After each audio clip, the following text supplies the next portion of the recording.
தரும் நல் மருந்தே என் இயேசுவே, என் இயேசுவே.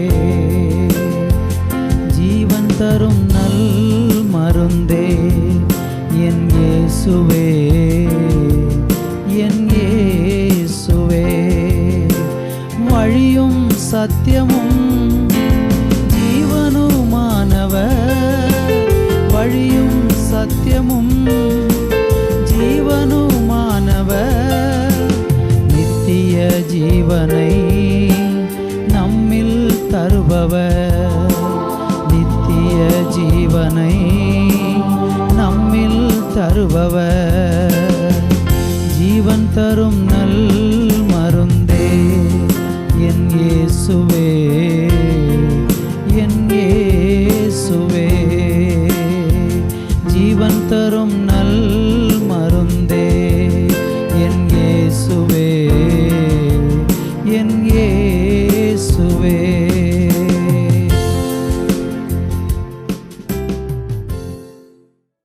Thoothukudi revival Christian assembly ministries வழங்கும் ஜீவன் தரும் நல்வரது என்ற இந்நிகழ்ச்சிக்கு உங்களை அன்புடன் வரவேற்கிறோம். இன்றைய நிகழ்ச்சி உங்களுக்கும் உங்கள் குடும்பத்திற்கும் ஆசீர்வாதமாக இருக்கும் என்று நாங்கள் நம்புகிறோம். இப்பொழுதும் நமது ஊழியர் கே. சந்தோஷ் அவர்கள் வழங்கும் தேவி செய்தி இதோ உங்களுக்காக. கிறிஸ்துவுக்குள் அன்பான தேவனுடைய பிள்ளைகளே, இயேசு கிறிஸ்துவின் நாமத்தில் உங்களை அன்போடு கூட வாழ்த்துகிறேன். ஜீவன் தரும் நல்மருந்து என்கிற இந்த நிகழ்ச்சியிலே உங்களை பார்ப்பதிலே மிகவும் சந்தோஷப்படுகிறேன். இந்த நிகழ்ச்சி உங்களுக்கு ஆசீர்வாதமாக இருந்தால் மற்றவர்களுக்கு நீங்கள் இதை தெரியப்படுத்த உங்களை அன்போடு கூட கேட்டுக்கொள்கிறேன். உபாகம புஸ்தகம் அதனுடைய 32ஆம் அதிகாரம் 10வது வசனத்தை வாசித்து இன்றைக்கு நம்ம தேவனுடைய வார்த்தையை தியானிக்க போகிறோம். அந்த வேத வசனத்தை உங்களுக்காக நான் வாசிக்கிறேன். பாழான நிலத்திலும் ஊளையிடுதல் உள்ள வெறுமையான அவாந்தர வெளியிலும் அவர் அவனை கண்டுபிடித்தார், அவனை நடத்தினார், அவனை உணர்த்தினார், அவனை தமது கண்மணியைப் போல காத்தருளினார். வாசித்து கேட்ட இந்த வேதவசனத்தை கவனித்து பாருங்கள். இந்த வார்த்தையிலிருந்து இன்றைக்கு தேவன் நம்மோடு கூட பேச போகிறார்.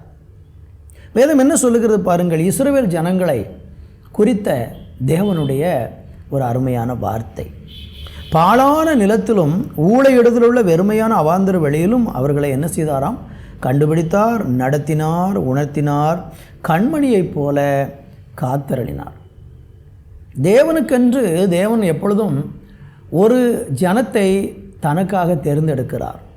அப்படி தேர்ந்தெடுக்கக்கூடிய அந்த ஜனங்களின் மேலே ஆண்டவருடைய பாதுகாப்பு எவ்வளவு அதிகமாக இருக்கும் என்பதற்கு இந்த வேத வசனம் நமக்கு ஒரு நல்ல ஆதாரமாக இருக்கிறது. இங்கே வாசிக்கும்போது ஆண்டவர் சொல்லுகிறார், என்ன சொல்கிறார் பாருங்க, கண்மணியை போல.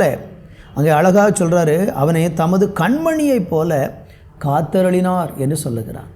என்னை கவனித்து கொண்டிருக்கிற அன்பு தேவ பிள்ளைகளே, நம்மளை ஆண்டவர் கண்மணியை போல ஒவ்வொரு நாளும் அருமையாக அற்புதமாக பாதுகாக்கிற தேவனாக இருக்கிறார்.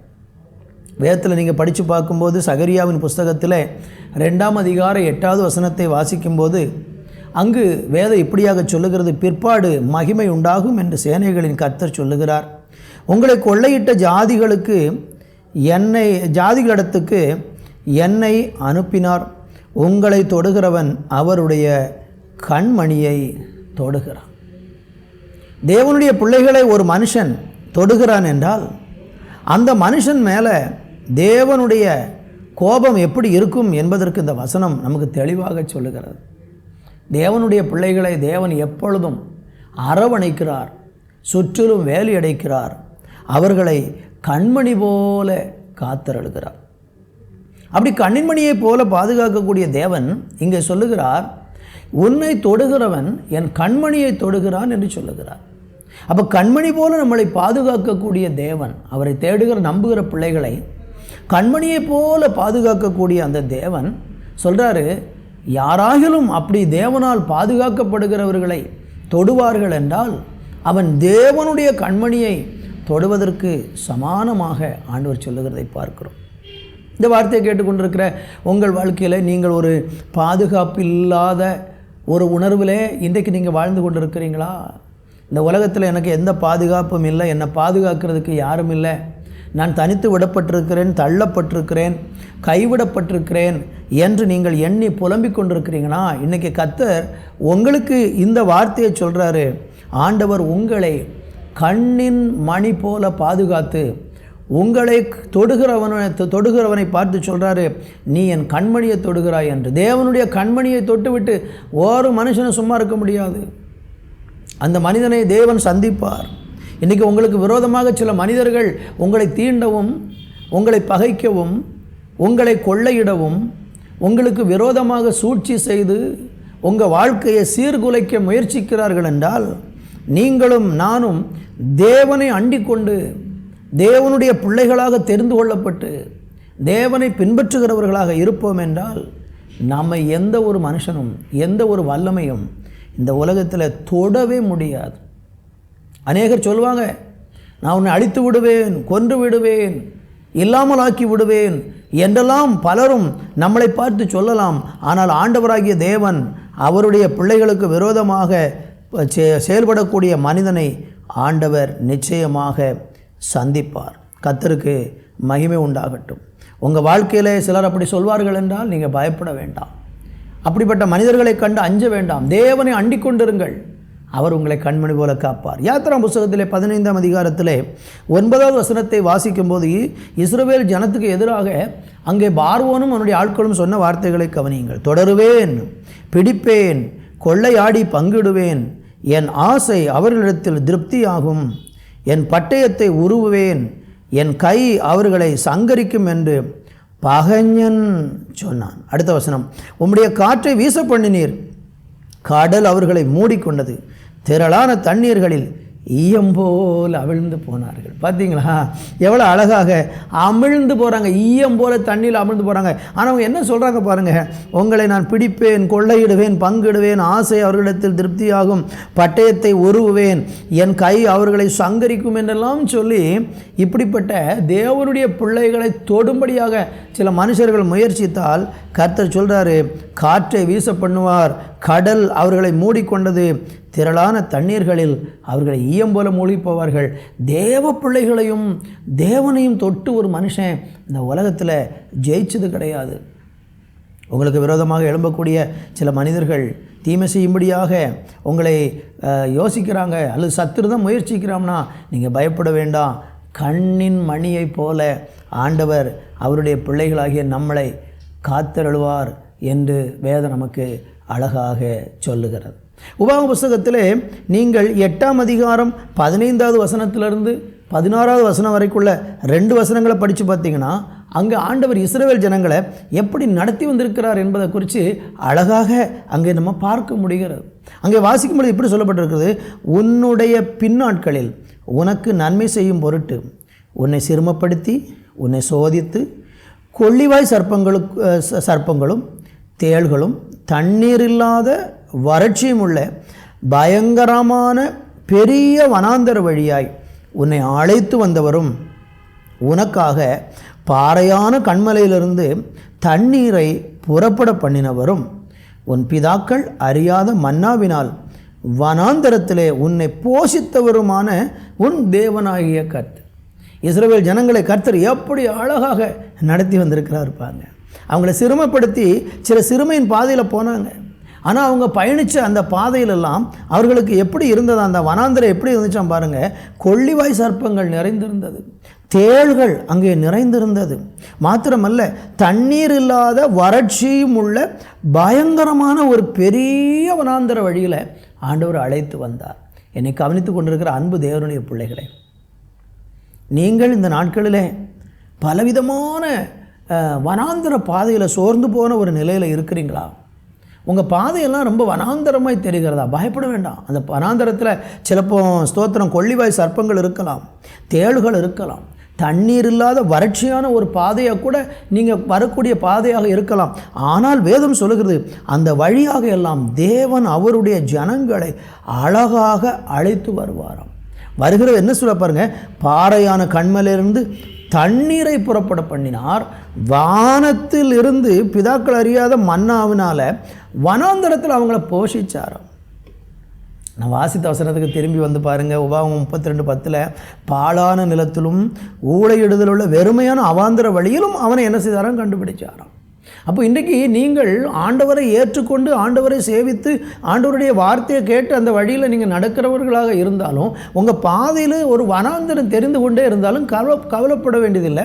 உங்களை கர்த்தர் அந்த வனாந்தர வழியில் நடத்தி வந்து கொண்டிருக்கிறார். நீங்கள் நினைக்கலாம், நான் ஆண்டவருக்குள்ளே வந்த உடனே என் கஷ்டமெல்லாம் அப்படியே ஒரு மாயாஜாலம் போல் உடனே விலகி போயிடும். நான் போய் அப்படி நின்ற உடனே பாதையெல்லாம் எனக்கு திறந்துடும். எனக்கு ஒரு காரியத்தில் கூட கஷ்டம் இருக்காது. நான் எந்த விதத்துலையும் நான் துன்பப்படவே மாட்டேன். இப்படியெல்லாம் நீங்கள் சில கற்பனையில் இப்படி வாழ்ந்து கொண்டிருக்கலாம். ஆனால் அப்படி கிடையாது. நம்ம ஆண்டவருக்குள்ளே போகும்போது, பயணிக்கும்போது நமக்கு இருக்கிற பாடுகள், நமக்கு நியமிக்கப்பட்ட சில துன்பங்கள், வருத்தங்கள் எல்லாமே அது தேவனால் நியமிக்கப்பட்டதாக இருக்கும். அதில் நம்ம போய்த்தான் ஆகணும். ஸ்தோத்திரம். அங்கே சொல்லப்பட்டிருக்கிறது, அவர் சொல்கிறாரு, உன்னை சிறுமைப்படுத்தி உன்னை சோதித்து அப்படிங்கிறார். அப்போ நம்மளை சோதிப்பதற்காகவும் சில நேரம் ஆண்டவர் சில சிறுமையான பாதையில் நடத்தும் போது நீங்கள் கலங்க வேண்டாம். அது தண்ணீரற்றதாக இருக்கட்டும், அது சர்ப்பங்கள் நிறைஞ்சதாக இருக்கட்டும், அது தேள்கள் உள்ள ஒரு இதாக இருந்தாலும் கூட, வனாந்தரமாக இருந்தாலும் நீங்கள் கவலைப்பட வேண்டாம். உங்களுக்காக தண்ணீரை புறப்பட பண்ணுவார், மன்னாவை உங்களுக்கு போஷித்து நம்மளை அழகாக ஆண்டவர் நடத்துவார். எனவே இந்த வனாந்தர பாதையில் சோர்ந்து நீங்கள் பயணத்தில் வருந்தி கொள்ளாதீங்க. உங்கள் இருதயத்தை அப்படியே கடினப்படுத்திடாதீங்க. ஆண்டவர் உங்களை நடத்துவார். இந்த வனாந்தர பாதையிலையும் அழகாக நம்மளை நடத்தக்கூடிய ஒரு தெய்வம் நம்ம கூடவே இருக்கிறார். கர்த்தருக்கு மகிமை. சங்கீதங்களின் புஸ்தகத்தில் நம்ம வாசிக்கும்போது 32ஆம் சங்கீதம் அதனுடைய 7லிருந்து 10 வரை உள்ள வசனங்களை நீங்கள் இப்போ வாசித்து பார்த்தீங்கன்னா, நீர் எனக்கு மறைவிடமாக இருக்கிறீர். அழகாக சங்கீதக்காரன் சொல்கிறார், என்னை நீர் இக்கட்டுக்கு விலக்கி காத்து இரட்சணிய பாடல்கள் என்னை சூழ்ந்து கொள்ளும்படி செய்வீர் அப்படிங்கிறார். அடுத்து சொல்கிறார், நான் உனக்கு போதித்து, அழகான வார்த்தையை கவனிச்சுக்கோங்க, நான் உனக்கு போதித்து நீ நடக்க வேண்டிய வழியை உனக்கு காட்டுவேன், உன்மேல் என் கண்ணை வைத்து உனக்கு ஆலோசனை சொல்லுவேன் அப்படிங்கிறார். அப்போ இந்த வனாந்தர பாதையில் நீங்கள் என்ன செய்யணும், எப்படி பயணிக்கணும் என்னெல்லாம் உங்களுக்கு தெரியாமல் இருக்கலாம். ஆனால் உங்களை கண்மணியை போல காப்பார். ரெண்டாவது என்ன செய்வார் என்றால், உங்களை அழகாக இந்த வனாந்தர பாதையில் போதித்து அருமையாக நடத்துவார். என்ன செய்யணும், இந்த வனாந்தரத்தில் எப்படி செய்யணும், எப்படி நீங்கள் இதை மேற்கொள்ளணும், எல்லாம் அழகாக ஆண்டவர் ஆலோசனை சொல்லுவார். இஸ்ரவேல் ஜனங்களை பாருங்கள், அவங்க வனாந்தர பாதையில் பயணிக்கும் போது என்ன செய்யணும்னு தெரியலை. உடனே ஆண்டவர்கிட்ட போய் மோசே கேட்குறார், ஆண்டவரே நான் இந்த வனாந்தரத்தில் வந்துக்கிட்டு இருக்கிறேன், எதிரிகள் ஏதோ எங்களுக்கு எதிராக வந்திருக்கிறாங்க, நாங்கள் என்ன செய்யணும்.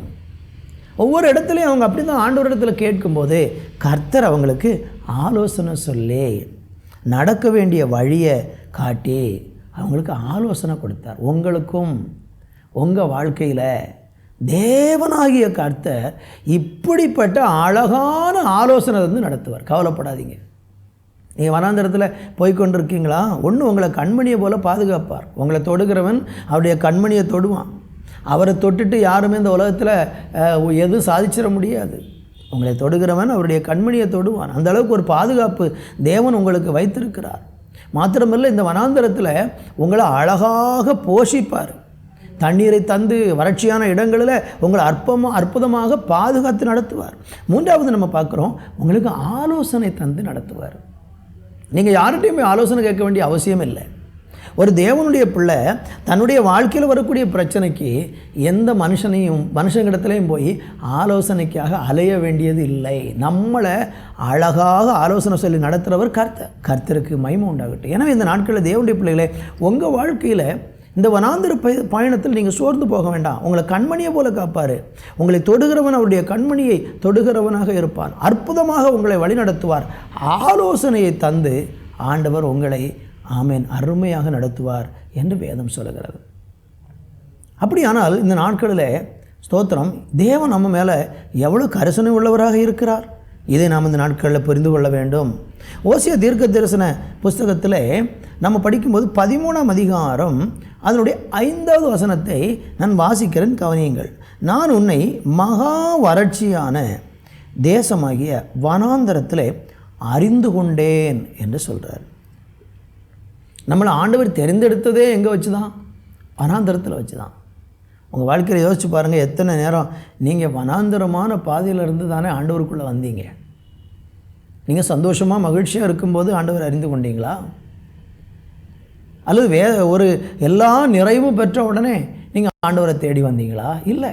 உங்கள் வாழ்க்கையில் ஒரு வியாதி என்கிற வனாந்தரம், கடன் என்கிற ஒரு வனாந்தரம், பயம் என்கிற ஒரு வனாந்தரம், மரண பீதி, கொடிய விபத்து, சமாதானம் இல்லை, ஏதோ ஒரு சூழ்நிலை நீங்கள் ஒரு வனாந்தர பாதையில் பயணித்து கொண்டு இருக்கும்போது தான் கர்த்தர் உங்களை தேர்ந்தெடுத்தார். அதானே உண்மை. அந்த சூழ்நிலையில் தானே நீங்கள் தேவனுக்குள்ளே வந்தீங்க. வனாந்தரத்தில் வச்சு தெய்வம் உங்களை தேர்ந்தெடுத்தார். அப்போ ஒரு வனாந்தர பாதையில் இருக்கும்போது தேவன் உங்களை அழைத்து தேர்ந்தெடுத்திருக்கிறார் என்றால் அந்த வனாந்தர பாதையில் இன்னும் நம்மளை தொடர்ந்து நல்லா நடத்துவார். அன்றைக்கு நீங்கள் வனாந்தரத்தில் இருக்கும்போது உங்களுக்கு அந்த கஷ்டத்தில் இருக்கும்போது வழி தெரியலை, இக்கட்டுகள், கண்ணீர்கள். ஒருவேளை இந்த செய்தியை கேட்கிற நீங்கள் யாரோ ஒரு சிலர் நீங்கள் ஒரு வனாந்தரமான பாதையில் இன்றைக்கி போய்கிட்டு இருக்கீங்களா? வழி தெரியாமல், திசை தெரியாமல், மிகுந்த கண்ணீர், கவலை, வியாதி படுக்கை, பொருளாதாரத்தில் ஒரு பயங்கரமான சோர்வு, ஒரு இழப்பு, நஷ்டங்கள் ஏற்பட்டதுனால முன்னேற வழி இல்லாத ஒரு சூழ்நிலை, அவமானம், உங்களை நிந்திக்கிற நிந்தை, அவமானம் உங்களை சூழ்ந்திருக்கலாம். கடைக்காரர்கள் வீட்டில் வந்து உங்களை நிந்தித்து அவமானமாய் பேசுவார்கள் என்று சொல்லி பயந்து நீங்கள் வாழ்ந்து கொண்டிருக்கீங்க. இது உங்களுக்கு உங்கள் வாழ்க்கையில் ஒரு வனாந்தர பயணம். இந்த வனாந்தரத்தில் தான் ஆண்டவர் உங்களை தெரிந்தெடுக்க விரும்புகிறார். நீங்கள் ஆண்டவரை அறிவதற்கான ஏற்ற நேரம் இப்பொழுது தான். இந்த சமயத்தில் நீங்கள் கர்த்தரிடத்தில் வந்துட்டிங்கன்னா உங்களை வனாந்தரத்தில், தண்ணீர் இல்லாத வனாந்தரத்தில், ஊளையிடுதல் உள்ள ஒரு பாழான ஊளையிடுதல் வெறுமையுமான ஒரு வனாந்தரத்தில் நீங்கள் ஆண்டவரை தேடி பார்த்தீங்கன்னா அவர் உங்களை கண்டுபிடிச்சி, உங்களை அறிந்து கொண்டு, உங்களை உணர்த்தி, உங்களை அருமையாக நடத்தி, உங்களை கண்மணி போல் காப்பேன்னு வாக்கு பண்ணுறாரு. உங்கள் வாழ்க்கையில் தற்கொலை உங்கள் பிரச்சனைக்கு முடிவு கிடையாது. நீங்கள் நினைக்கலாம், நான் என்னுடைய வாழ்க்கையில் தற்கொலை பண்ணி கொள்ளலாம், இதோடு ஏன் வாழணும் என்று மரணத்தை குறித்து, தற்கொலையை குறித்து நீங்கள் சிந்திக்கிறீங்கன்னா அது முட்டாள்தனமான ஒரு செயல். வாழ்க்கையில் வரக்கூடிய ஒவ்வொரு கஷ்டத்துக்கும் நம்ம தற்கொலை பண்ணணும்னு நினச்சோம்னா வாழ்க்கையில் கஷ்டம் வந்து கொண்டே தான் இருக்கும். எத்தனை முறை தான் தற்கொலை பண்ணுறது? தெய்வம் கொடுத்த ஒரு அழகான வாழ்க்கை, தெய்வம் கொடுத்துருக்கிற அழகான ஒரு ஜீவன், அந்த உயிரை நீங்கள் மாய்த்து கொள்வதற்கு உங்களுக்கு உரிமை கிடையாது. தற்கொலை உங்கள் பிரச்சனைக்கு தீர்வு அல்ல. இயேசு கிறிஸ்து உங்கள் பிரச்சனைக்கு எல்லாம் தீர்வாக இருக்கிறார். எவ்வளோ பெரிய வனாந்தரத்தில் நீங்கள் சிக்கியிருந்தாலும் தேவனிடத்திற்கு வந்து பாருங்கள். உங்கள் வனாந்தர வாழ்க்கையை ஆண்டவர் மாற்றி உங்களை நிச்சயமாக கனப்படுத்தி ஆசீர்வதிப்பார். இஸ்ரவேல் ஜனங்களை குறித்து நெகேமியாவின் புஸ்தகத்தில் 9ஆம் அதிகாரத்திலிருந்து நீங்கள் தொடர்ந்துள்ள வசனங்களை படித்து பார்த்தீங்கன்னா அந்த வனாந்தரமான பாதையில் தெய்வம் அவங்களை எப்படி நடத்தினார், உங்களை அப்படி தான் நடத்த போகிறார். நீங்கள் விசுவாசத்தோடு இந்த வசனத்தை கேளுங்க. அங்கே வேதம் சொல்லுகிறது, நீர் உம்முடைய மிகுந்த மன உருக்கத்தின்படியே அவர்களை வனாந்தரத்திலே கைவிடவில்லை. முதல் வார்த்தையை கவனிச்சுக்கோங்க. வனாந்தர பாதையில் தெய்வம் நம்மளை கைவிட மாட்டார். அதான் முக்கியம். கர்த்தரை நீங்கள் தேடுவதற்கு இன்றைக்கு முன் வந்தீங்கன்னா வனாந்தரத்தில் உங்களை அவர் கைவிடவே மாட்டார். இஸ்ரவேல் ஜனங்கள் அப்படி தானே செஞ்சார். வனாந்தரத்தில் அவங்களை கைவிடவில்லை அல்லவா? அப்படின்னா உங்களையும் அவர் கைவிட மாட்டார். ரெண்டாவது சொல்லப்பட்டிருக்கிறது, அவர்களை வழிநடத்த பகலில் மேகஸ்தம்பமும் அவர்களுக்கு வெளிச்சத்தையும் அவர்கள் நடக்க வேண்டிய வழியையும் காட்ட இரவிலே அக்கினி ஸ்தம்பமும் அவர்களை விட்டு விலகவில்லை. பகல்லையும் ராத்திரியிலையும் நம்மளை பாதுகாக்கிறதுக்கு தேவன் எவ்வளோ பெரிய ஏற்பாடு செஞ்சுருக்கார் பார்த்தீங்களா? உங்கள் வாழ்க்கையில் இன்றைக்கி நீங்கள் வனாந்தரத்தில் இருக்கிறீங்க, தவிப்பில் இருந்து கொண்டிருக்கிறீங்க, தனிமை ஒரு பக்கம் உங்களை வாட்டுகிறது, எல்லா சூழ்நிலையிலையும் எங்கே பார்த்தாலும் முன்னேறி போவதுக்கு வழி தெரியலையா? உங்களை வழி நடக்க வேண்டிய வழியை காட்ட அவர் இரவில் உங்களுக்கு என்ன செய்வாராம்? அக்கினி ஸ்தம்பமும் பகலில் உங்களுக்கு மேகஸ்தம்பத்தையும் தருவேங்கிறார். இதுதான் ஆண்டவரை தேடுகிற பிள்ளைகளுடைய வாழ்க்கையில் வனாந்தர பாதையில் எப்படி அவங்கள நடத்துகிறார் என்பதை குறித்து ஆண்டவருடைய வசனம் நமக்கு சொல்லுகிறது. மாத்திரமல்ல, தொடர்ந்து அந்த வசனத்தில் இன்னும் பேசுகிறார். என்ன கர்த்தர் சொல்கிறார்? வாசிக்கிறேன் கேளுங்க. அவர்களுக்கு அறிவை உணர்த்த உம்முடைய நல்ல ஆவியை கட்டளையிட்டீர். பார்த்தீங்களா? ஆண்டவர் தம்முடைய ஆவியை கட்டளையிட்டிருக்கிறார் அறிவை உணர்த்துவதற்கு. நமக்கு நிறைய நேரம் நம்முடைய வாழ்க்கையில் வனாந்தரமான ஒரு சூழ்நிலை வர்றதுக்கு என்ன காரணம்னா, நமக்கு அறிவு இல்லாததுனால தான் நம்ம இன்றைக்கி எவ்வளோ கஷ்டப்பட்டு கொண்டிருக்கிறோம். உண்மைதானே? யோசிச்சு பாருங்கள். இன்றைக்கி உங்கள் தோல்விக்கு காரணம் என்ன? அறியாய்மையிலையும் அறிவில்லாய்மையிலையும் ஞானம் இல்லாமலையும் நீங்கள் யாரையெல்லாமோ நம்பி ஏமாந்து போய் இன்றைக்கி வனாந்தரமான ஒரு இடத்துக்கு வந்துட்டீங்க. அதான காரணம். நமக்கு சரியான ஒரு ஞானம் இருந்திருந்தால் இன்றைக்கி நீங்கள் இப்படி ஒரு வனாந்தரமான பாதைக்கு போயிருப்பீங்களா? எத்தனை பேரை நம்புனீங்க? எத்தனை பேர் கை கொடுப்பாங்கன்னு நினச்சிங்க? குறுக்கு வழியில் போய் சம்பாதிக்கிறதுக்கு முயற்சி பண்ணித்தானே இன்றைக்கி உங்கள் வாழ்க்கை பாழாய் போய்விட்டது, வனாந்தரமான ஒரு சூழ்நிலையாக மாறிவிட்டது. அப்போ நமக்கு அறிவில்லாததுனால, சரியான பகுத்தறிவு நமக்கு இல்லாததுனால நம்ம இன்றைக்கி வனாந்தரத்தில் வாழ்ந்து கொண்டு இருக்கிறோம். அப்படி யாராகிலும் இந்த செய்தியை கேட்கிற நீங்கள் வாழ்ந்து கொண்டிருக்கீங்கன்னா, ஆண்டவர் உங்களை வனாந்தர பாதையிலிருந்து விடுவித்து அவர் உங்களை அறிவை உணர்த்தும் ஆவியை உங்களுக்கு கட்டளையிடுவாராம். பரிசுத்த ஆவியானவரை தந்து உங்களுக்கு நல்ல அறிவை உணர்த்துவார். அடுத்து சொல்லப்பட்டிருக்கு, அவர்கள் வாய்க்கு உம்முடைய மன்னாவை அருளி அவர்கள் தாகத்துக்கு தண்ணீரை கொடுத்து. வனாந்தரமான பாதையில் எத்தனை நாள் உணவு இல்லாமல் சாப்பிடாமல் கிடந்திருக்கிறீங்க? நல்ல ஆகாரம் உண்டா உங்கள் வீட்டில்? அல்லது ஆகாரம் இருந்தாலும் கூட சாப்பிட முடிகிறதா? யோசிச்சு பாருங்கள். நிறைய பேருடைய வாழ்க்கையில் அப்படித்தானே. நல்ல ஆகாரம் இல்லை சிலருக்கு வனாந்தர பாதையில், சிலருக்கு ஆகாரம் உண்டு சாப்பிட முடியல. காரணம் கவலை. கவலை இருதயத்தை ஆட்கொண்டு விட்டால் சாப்பிட வராது, முடியாது, சாப்பிட தோணாது. சாப்பிடாம சரீரம் பலவீனப்பட்டு, ஐயோ என் வாழ்க்கையில் இருக்கிற இந்த கஷ்டத்தில் நான் என்ன செய்வேன், எனக்கு எப்படி ஆகாரம் சாப்பிடனே தெரியல, என்னால் முடியல, சாப்பிட விருப்பம் இல்லை, சரீரம் மெலிந்து போய் இன்றைக்கி இருக்கிறீங்கன்னா, கர்த்தர் இந்த வனாந்தர பாதையில் உங்கள் வாய்க்கு மன்னாவையும் உங்கள் தாகத்துக்கு தண்ணீரையும் தருவார். உங்களை சாப்பிட வைப்பார், போஷிப்பார். கடந்த நாளில் ஒரு சகோதரி கர்த்தராய் இயேசு கிறிஸ்துவை ஏற்றுக்கொண்டு ரட்சிக்கப்பட்டு இந்த நாட்களில் எங்களுடைய சபையில் ஐக்கியப்படுறாங்க. தேவனை அறியாத ஒரு மார்க்கத்தில் உள்ள அந்த மகள், அவர்களுக்கு எங்கள் சபையை சார்ந்த ஒரு சகோதரி சுவிசேஷம் அறிவித்தாங்க. ஆண்டவருடைய அன்பு அவங்களுக்கு சொன்னாங்க. ஆனால் அவங்க அதை ஏற்றுக்கொள்ளலை. திடீரென்று ஒரு நாள் அவங்களுக்கு பயங்கரமான ஒரு வியாதி, எல்லாராலும் கைவிடப்பட்ட சூழ்நிலை. அவங்க கணவருக்கு ஒரு பயங்கரமான வியாதி, அவருக்கும் ஆப்ரேஷன் பண்ணப்பட்டிருக்கு, இவங்களுக்கும் ஒரு ஆப்ரேஷன் பண்ணப்பட்டிருக்கு. ஒரே ஒரு மகள் 6வது படிக்கிறாள். 2 பேரும் ஆப்ரேஷன் பண்ணி ஒரு வீட்டுக்குள்ளே 2 கட்டிலில் படுத்திருக்கிறாங்க. அந்த குழந்தை அவளுக்கு தெரிந்தது போல் உணவை சமைச்சு அம்மா அப்பாவுக்கு கொடுக்குறான். சொந்த பந்தங்கள் யாருமே திரும்பி பார்க்கல. வேலைக்கு போக முடியலை, கையில் வருமானம் இல்லை, சாப்பிட்றதுக்கு ஒன்றும் இல்லை, இருக்கிறத வச்சு சாப்பிட்டுக்கிட்டு கஷ்டப்பட்டு கொண்டு இருக்கும்போது அந்த தனக்கு ஆண்டவரை பற்றி சொன்ன அந்த சகோதரி ஞாபகம் வந்து அவங்க சொன்ன ஆண்டவரை கூப்பிடுவேமேன்னு சொல்லி இந்த சகோதரி தேவனை நோக்கி அழுதுருக்கிறாங்க. இயேசுவே, உண்மை நான் வேண்டாம் என்று புறக்கணித்தேன், இப்போ எனக்கு யாருமே இல்லை, எனக்கு உதவி செய்யுங்க என்று சொன்னபோது, அப்படி ஜெபிச்சு அழுது ஜெபம் பண்ணி கொண்டிருக்கும்போது ஒரு 3 வாலிபர்கள் வந்து வீட்டு கதவை தட்டி வீட்டுக்குள்ளே வந்து அவங்ககிட்ட கேட்டிருக்கிறாங்க, நீங்கள் எவ்வளோ நாள் இப்படி படுத்திருக்கிறீங்க? நாங்கள் சில வாரங்களாக இப்படி வியாதிப்பட்டு ஆப்ரேஷன் பண்ணி எங்களை பார்க்க ஆள் இல்லாமல் இருக்கிறோன்னு சொன்ன உடனே அந்த 3 வாலிபர்களும் கண்ணீர் விட்டு அழுது அவங்க போய் அந்த குடும்பத்துக்கு 2 மாதத்திற்கு தேவையான எல்லா மளிகை ஜாமான், காய்கறி, அரிசி, தேவையான அத்தனை உணவுப் பொருட்களையும் வாங்கி கொண்டு கொடுத்தாங்க. அவங்க சொன்ன காரியம் என்ன தெரியுமா? இந்த தெருவில் இப்படி ஒருத்தங்க கஷ்டப்படுறாங்கன்னு ஒருத்தர் எங்கிட்ட சொன்னாங்க, நாங்கள் ஒரு ட்ரஸ்ட்டிலேருந்து வருகிறோம், ஏன் நீங்கள் எங்களுக்கு ஃபோன் பண்ணலை? அதனால் நீங்கள் எழும்புகிற வரைக்கும் நாங்கள் உங்களுக்கு உதவி செய்கிறோன்னு சொல்லி அந்த சகோதரிக்கு அழகாக உதவி செஞ்சு போஷிக்கப்பட்டாங்க. இன்றைக்கி அவங்க இயேசுவை ஏற்றுக்கொண்டு ரட்சிக்கப்பட்டிருக்கிறாங்க. இன்றைக்கு அவங்கள கர்த்தர் அற்புதமாக நடத்தி கொண்டு இருக்கிறார். இந்த வார்த்தையை கேட்டுக்கொண்டிருக்கிற அன்பு தேவனுடைய பிள்ளைகளே, நீங்கள் ஒருவேளை வனாந்தர பயணத்தில் பாதையில் உணவில்லை, குடிக்க தண்ணி இல்லை, நான் எப்படி போஷிக்கப்பட போகிறேன்னு கலங்கி நின்று கொண்டு இருக்கிறீங்களா? கலங்க வேண்டியதில்லை.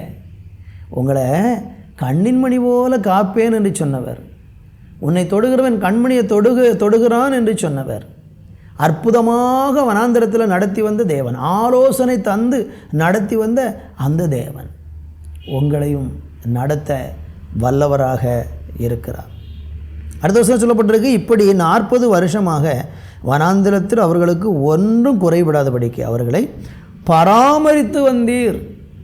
பார்த்தீங்களா, ஆண்டவர் வனாந்திரத்தில் அவருடைய பிள்ளைகளை எத்தனை வருஷமானாலும் ஒன்றும் குறைபடாதபடிக்கு, நீங்கள் பைபிள் வச்சுருந்தீங்கன்னா பைபிளை திறந்து இந்த வேத வசனத்தை அண்டர்லைன் பண்ணிக்கோங்க, அவர்களுக்கு ஒன்றும் குறைபடாதபடிக்கு 40 வருஷம் வனாந்தரத்தில் அவர்களை பராமரித்து வந்தீர்.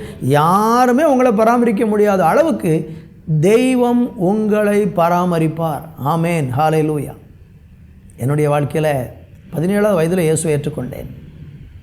21வது வயதில் ஆண்டவருடைய ஊழியத்திற்கு முழு நேரமாக தேவன் என்னை பிரித்தெடுத்தார். ஆண்டவருடைய தயவினாலே 30 ஆண்டுகளாக தேவனுடைய ஊழியத்தை கிருபையாக செய்து வருகிறேன். இந்த 30 வருடத்தில் என்னை நடத்தி வந்தது என் தேவனாகிய கர்த்தர் ஒருவர் மாத்திரம்தான். யாரையும் நம்பி இந்த ஊழியத்துக்கு வரல, யாரும் உதவுவார்கள் என்று நம்பி வரல. ஆரம்ப நாட்களில் ஒரு சிலர் ஊழியத்தை தொடங்குகிற காலங்களில் சில உதவிகளை செய்தாங்க. ஒரு குறிப்பிட்ட காலம் வந்தபோது தேவன் சொன்னார், நானே உன்னை போஷிப்பேன், நானே உன்னை நடத்துவேன், நீ என்னை முழுவதுமாக நம்பு, எந்த மனிதனை நீ சார்ந்து யாருடைய உதவியை நாடி இருக்க வேண்டாம், நான் உன்னை போஷித்து நடத்துவேன் என்று கர்த்தர் சொல்லி என்னை பிரித்தெடுத்தார். அருமையாக நடத்தி கொண்டிருக்கிறார் ஊழிய பாதையில். நீங்கள் பார்க்குற இந்த தொலைக்காட்சி நிகழ்ச்சி, நீங்கள் பார்க்குற இந்த யூடியூப்பில் வரக்கூடிய செய்திகள், இது எல்லாத்துக்கும் பின்னால் தேவனுடைய பெரிய அற்புதங்கள் இருக்கிறது. இன்றைக்கி பல சபைகளை கொடுத்திருக்கிறார், பல ஊழியங்களை கொடுத்திருக்கிறார். ஒவ்வொரு மாதமும் அநேக பணங்களை செலவழித்து ஆண்டவருடைய ஊழியத்தை செய்வதற்கு இன்றைக்கு கர்த்தர் ஆசீர்வதித்திருக்கிறார். ஏராளம் ஆத்துமாக்களை சம்பாதிக்க உலகத்தின் பல பகுதிகளுக்கு கர்த்தருடைய வார்த்தையை மீடியா மூலமாய் கொண்டு செல்வதற்கெல்லாம் தேவன் பயன்படுத்தி வருகிறார். காரணம் என்ன? ஆண்டவரை சார்ந்து நிற்கிற பிள்ளைகளை ஆண்டவர் ஒரு குறைவும் இல்லாமல் பராமரிப்பார். உங்களை பராமரிப்பார். உங்கள் பெற்றோர்கள் உங்களை பராமரிக்கிறத விட, உங்கள் கணவர் உங்களை பராமரிக்கிறத விட, உங்கள் நண்பர்கள் உங்களை பராமரிக்கிறத விட யாரும் உங்களை ஆண்டவர் அழகாக பராமரிப்பார். அடுத்த வருஷம் சொல்லுகிறது, அவர்கள் வஸ்திரங்கள் பழமையாய் போகவும் இல்லை, அவர்கள் கால்கள் வீங்கவும் இல்லை. வஸ்திரம் பழமையாய் போகாதபடி, கால்கள் வீங்காதபடிக்கு 40 வருஷம் நடத்தினார். உங்களை நடத்துவார். உங்களுக்கு வஸ்திரம் இல்லாமல் கஷ்டப்படுறீங்களா? அழகாக உங்களை உடுத்து வைப்பார். ஆண்டவர் அழகாக உடுத்து வைப்பார். நாளைக்காக நீங்கள் கவலைப்படாதீங்கன்னு சொல்லி மத்தேயு சுவிசேஷத்தில் ஆண்டவர் சொல்லும்போது 6ஆம் அதிகாரத்தில் அழகாக சொல்கிறார், நாளைக்காக ஏன் கவலைப்படுறீங்க, நீங்கள் காட்டு புஷ்பத்தை பாருங்கள், அது நூற்கிறதில்லை, அது வஸ்திரங்களெல்லாம் இது பண்ணுறதில்ல, ஆனாலும் அவைகளை நான் உடுத்து வைப்பேன் என்றால் உங்களை நான் உடுத்து வைக்க மாட்டேனோ அப்படிங்கிறார். அவருடைய சாயலாய் படைக்கப்பட்டவங்களை உடுத்து வைக்க மாட்டேனோன்னு சொல்கிறாரு. உங்களை அருமையாக தேவன் உடுத்து வைப்பார். உங்கள் வாழ்க்கையை கட்டுவார். உங்கள் குடும்பத்தை கர்த்தர் உயர்த்தி உங்களை மேன்மையான ஒரு இடத்தில் வைப்பார். கர்த்தருக்கு மகிமை உண்டாகட்டும். ஆனால் நீங்கள் செய்ய வேண்டிய ஒரு காரியம் இருக்கிறது. இந்த வனாந்தரமான வழியில் நீங்கள் ஆசீர்வதிக்கப்படணும்னா ஒன்று என்னவென்றால், நீங்கள் வேதத்தில் நீதிமொழிகளின் புஸ்தகம் அதனுடைய 7ஆம் அதிகாரம் 2வது வசனத்தை படித்து பாருங்கள். இந்த வசனத்தை நம்ம சரியாக கை கொள்ளும்போது தேவன் நம்மளை அருமையாக வனாந்தரத்தை நடத்துவார். என்ன போட்டிருக்கிறது? என் கட்டளைகளையும் என் போதகத்தையும் உன் கண்மணியைப் போல காத்துக்கொள், அப்பொழுது பிழைப்பா. உங்களை கண்மணி போல பாதுகாப்பேன் என்று சொன்ன தெய்வம் நம்மகிட்ட ஒரு பெரிய பொறுப்பு கொடுக்குறாரு. என்ன பொறுப்பு? நம்ம பிழைத்திருந்து வனாந்தரத்தில் தெய்வம் நம்மளை அருமையாக நடத்தி, நம்மளை போதித்து, நம்மளை போஷித்து, நம்மளை கண்மணி போல காத்து, நமக்கு ஆலோசனை தந்து, நம்மளை வனாந்தரத்தில் அழகாக பராமரித்து தெய்வம் நடத்தினோம்னா நம்ம செய்ய வேண்டிய ஒன்று இருக்கிறது. இதை செஞ்சால் தான் அது கிடைக்கும். நிறைய பேர் என்ன நினைக்கிறாங்க, இஷ்டப்படி வாழலாம், என்ன வேணாலும் செய்யலாம், ஆலயத்துக்கும் போய்க்கிடலாம், சர்ச்சுக்கு போய்க்கலாம், ஜெபம் பண்ணிக்கலாம், ஆனால் குடிக்கலாம், வெறிக்கலாம், துன்பம் நடக்காது. அப்படிப்பட்ட ஆசீர்வாதத்தை தேவன் ஆண்டவருடைய பிள்ளைகளுக்கு அப்படி வைக்கல. அப்படி ஒரு பிரமாணம் இல்லை. நீங்கள் தேவனுக்குள் வந்த பிறகு என்ன செய்யணும் பாருங்கள், அவருடைய கட்டளைகளையும் போதகத்தையும் கண்மணி போல் நீங்கள் காத்துக்கொள்ளணும். எப்படி உங்களை தெய்வம் காக்கிறாரோ, எப்படி தெய்வம் கண்மணியை போல் நம்மளை பாதுகாக்கிறாரோ, அதே மாதிரி தேவன் நம்ம கொடுத்துருக்கிற இந்த தேவனுடைய கட்டளை இருக்குது பாருங்கள், இந்த தேவனுடைய வார்த்தை, இந்த வார்த்தையை நம்ம கண்மணி போல் காத்துக்கொள்ளணும். ஒவ்வொரு நாளும் அதை வாசித்து அதன்படி நடப்பதற்கு உங்கள் வாழ்க்கையை ஒப்பு கொடுக்கணும். ஒருவேளை முழு பைபிள் படியே உங்களால் நடக்க முடியாட்டாலும் கவலைப்படாதீங்க. நீங்கள் விட்டு கொடுங்க, ஒப்பு கொடுங்க. ஆண்டவரே, உங்கள் கட்டளைப்படி நான் நடக்க விரும்புகிறேன்ப்பா, உங்கள் வசனத்தின்படி நான் வாழ விரும்புகிறேன்ப்பா, என்ன உங்கள் வசனத்தை கை கொள்ளக்கூடிய எனக்கு பலம் தாங்கப்பா. ஒருவேளை ஒரு கட்டளையை கை கொள்ள முடியலையா, கவலைப்பட வேண்டாம், ஜெபம் பண்ணுங்க. ஆண்டவர் பார்த்து, எஸ்ஸப்பா நான் ஜெபம் பண்ணுகிறேன், என் வாழ்க்கையில் உங்களுடைய கட்டளையை கை கொள்ளுகிறவனாக என்னை மாற்றுங்க ஆண்டவரேன்னு சொல்லி நீங்கள் ஜெபிச்சு பாருங்கள். தேவன் இந்த கட்டளைகளை கை கொள்ளக்கூடிய அந்த ஞானமுள்ள இருதயத்தை உங்களுக்கு தருவார். நீங்கள் கை கொள்ள முடியும். அப்படி கை கொள்ளும் போது என்ன செய்வீங்களா, நீங்கள் பிழைப்பீர்கள் என்று சொல்கிறார். ரெண்டாவது ஒரு வார்த்தையை கூட நான் உங்களுக்கு சொல்லி நான் உங்களுக்காக ஜெபிக்க விரும்புகிறேன். உன்னத பாட்டின் புஸ்தகத்திலே 8ஆம் அதிகாரம் 5வது வசனம் இப்படி சொல்லுகிறது. அங்கே நான் வாசிக்கிறேன். தன் நேசர் மேல் சார்ந்து கொண்டு வனாந்திரத்திலிருந்து வருகிற இவள் யார்? வனாந்திரத்திலிருந்து வரக்கூடிய இந்த சுனமித்தியாளை குறித்து ஆண்டவர் அழகாக சொல்கிற ஒரு வார்த்தையை கவனிங்க. அவள் எப்படி வரா பாருங்க, தன் நேசர் மேல் சார்ந்து கொண்டு வனாந்திரத்திலிருந்து வருகிற இவள். நம்ம ஆண்டவரை முற்றிலும் சார்ந்து கொள்ளணும். இந்த வேதத்தை கண்ணின் மணி போல காக்கணும். அதே நேரத்தில் ஆண்டவரை நாம் சார்ந்து வாழணும். வனாந்திர பாதை தான், நெருக்கமான சூழ்நிலை தான், ஆனால் தேவனை முற்றிலும் சார்ந்து நிற்கணும். அங்கே அழகான ஒரு வார்த்தை, தன் நேசர் மேல் சார்ந்து கொண்டு வனாந்திரத்திலிருந்து வருகிற இவள் யார்? ஆண்டவரை மட்டும்தான் நீங்கள் நம்பணும். வனாந்திர பாதையில் வேறு யாரையும் நம்பாதீங்க, யாரையும் சார்ந்து கொள்ளாதீங்க. அவங்க இவங்க உதவி செய்வாங்கன்னு சொல்லி அங்கங்கே ஓடி உங்கள் இருதயத்தை போட்டு அலக்கழித்து குழப்பாதீங்க. நீங்கள் தேவனை சார்ந்து நின்று பாருங்களேன், உங்களை ஆண்டவர் வனாந்திரத்தில் அழகாக நடத்தி மேன்மைப்படுத்துவார். ஆனால் சிலருடைய வாழ்க்கை இன்றைக்கி பார்த்திங்கன்னா, இன்றைக்கி வனாந்திரத்தில் அலைந்து திரிந்து ரொம்ப கஷ்டப்பட்டுக்கிட்டே இருக்கிறாங்க. காரணம் என்ன தெரியுமா? அவங்க தேவனுடைய கட்டளையை கை கொள்ளலை, தேவனை சார்ந்து கொள்ளலை, தேவனுக்கு விரோதமாக முறுமுறுத்து தேவனுக்கு விரோதமாக பேசி அப்படி தேவனுக்கு விரோதமாக கோபம் ஊட்டுகிறதுனால சிலர் என்ன செய்கிறாங்கன்னா வனாந்திரத்தில் அலைந்து கொண்டு இருக்கிறாங்க. 107ஆம் சங்கீதம் 4-5 வசனத்தை வாசிக்கும்போது வேதம் சொல்கிறது, அவர்கள் தாபரிக்கும் ஊரை காணாமல் வனாந்தரத்திலே அவாந்தர வழியாக பசியாகவும் தாகமாகவும் ஆத்துமா தொய்ந்ததாகவும் அலைந்து திரிந்தார்கள். இஸ்ரவேல் ஜனங்களில் ஒரு கூட்ட மக்கள் என்ன செஞ்சாங்க தெரியுமா? வனாந்தரத்தில் அலைந்து திரிஞ்சாங்க. காரணம் என்ன? முறுமுறுத்தாங்க, தேவனுக்கு எதிராக பேசுனாங்க.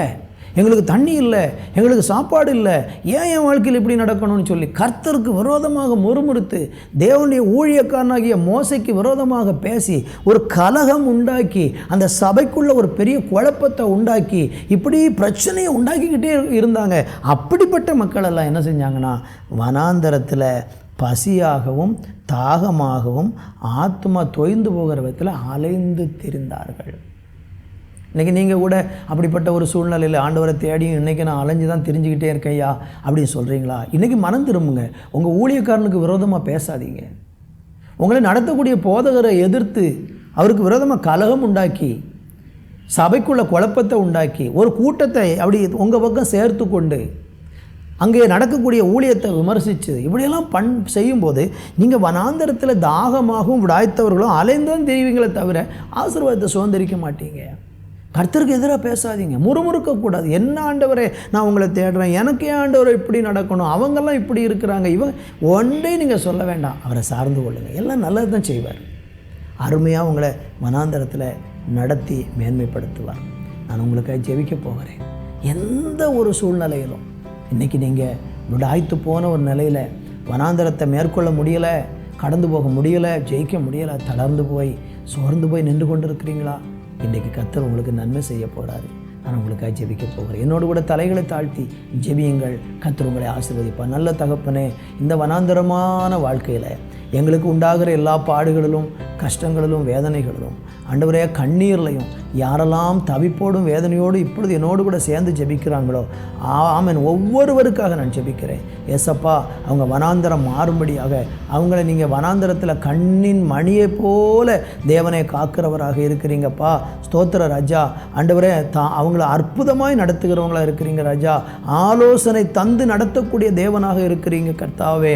இந்த நாட்களில் தகப்பனே, உம்முடைய பிள்ளைகள் ஒவ்வொருவருடைய வாழ்க்கையிலையும் நீங்கள் அந்த வனாந்தரத்தில் அருமையாக நடத்துங்க தேற்றுங்கப்பா, ஆமே என் வாழ்க்கையெல்லாம் வனாந்தரம் ஆயிற்று, அந்தகாரமாய் போய்விட்டது, நான் என்ன செய்வேன்னு சொல்லி மனம் உடைந்து சோர்ந்து போயிருக்கிற பிள்ளைகள் மேலே கர்த்தருடைய கரம் இறங்கட்டும். அவங்க வனாந்தர பாதையில் அருமையாக கர்த்தர் அவங்களை போஷித்து மேன்மையாக நடத்தும் ஐயா. வியாதியின் கொடுமை, கண்ணீரின் பாதை, பசி, தாகம், வறுமை, வருத்தம், வேதனை, சஞ்சலங்கள், இப்படிப்பட்ட சூழ்நிலையிலெல்லாம் உடைந்து போயிருக்கிற பிள்ளைகளை என் தேவனாகிய கர்த்தர் சந்திக்க வேண்டும் என்று ஜெபிக்கிறேன். யூடியூப் சேனல் மூலமாய் பார்க்கிறவங்க, தொலைக்காட்சியின் மூலமாய் பார்த்து கொண்டிருக்கிறவங்க, அவங்க மேலே இப்பொழுது உங்கள் கரம் அமரட்டும் என்று சொல்லி ஜெபிக்கிறேன். வியாதியின் கூறுகள் அழிக்கப்படுவதாக, பாதாள வல்லமைகள் அழிக்கப்படுவதாக, பிசாசின் வல்லமைகள் நிர்மூலமாய் போவதாக என்று சொல்லி ஜெபிக்கிறேன். கர்த்தருடைய பிள்ளைகளை தொட்டு பலப்படுத்தி பெரிய காரியங்களை செய்திடணும். இயேசுவின் நாமத்தில் ஜெபிக்கிறோம் எங்கள் நல்ல பிதாவே. ஆமேன், ஆமேன். அன்பானவர்களே, கர்த்தருடைய வேதம் குறைவற்றதும் ஆத்துமாவை உயிர்ப்பிக்கிறதுமாய் இருக்கிறது என்று நாம் வேதத்தில் வாசிக்கிறோம். இன்றைக்கு நீங்கள் பார்த்த சத்தியமும் உங்கள் ஆவி, ஆத்துமா, சரீரத்தை நிச்சயமாக உயிர்ப்பிக்கும் என்பதில் எவ்வளவேனும் சந்தேகம் இல்லை. மீண்டும் அடுத்த வார நிகழ்ச்சிக்காக ஜெபத்துடனும் எதிர்பார்ப்புடனும் காத்திருப்போம். கர்த்தர் உங்களை ஆசீர்வதிப்பாராக. ஆமேன். Our address: Revival Christian Assembly Ministries, 17/3, Brainagar 2nd Street East, Chuchukurin. Contact 944 277 8986.